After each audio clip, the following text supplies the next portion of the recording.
This Sunday we take a closer look at parables, specifically the parable known as the parable of the sower.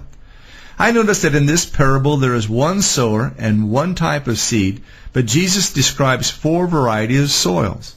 This description speaks of 4 consequences of the seed in these 4 soils, and each of them have an agent that caused the consequence. For instance, in the soil by the wayside, the seed was stolen by the foe. In the soil on stony ground, the seed was starved by the flesh. In the soil among the thorns, the seed was strangled by fear.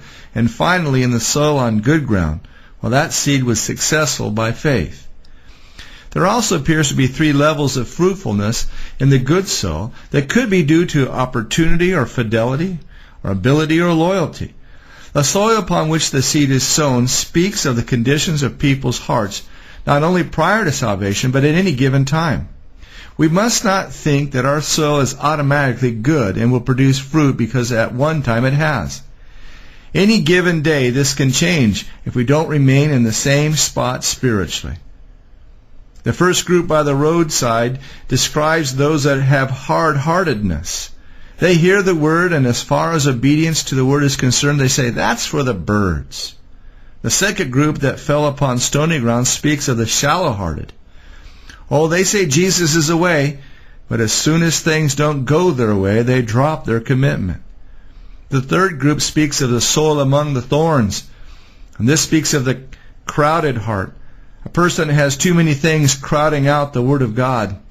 And the final group is the fruitful-hearted, producing an ever-yielding crop. Agriculturalists tell us that a great yield is 48 times the amount of seed sown. So 30 times would still be very good. 60 times would be amazing. And 100 times the amount sown would be a miraculous thing.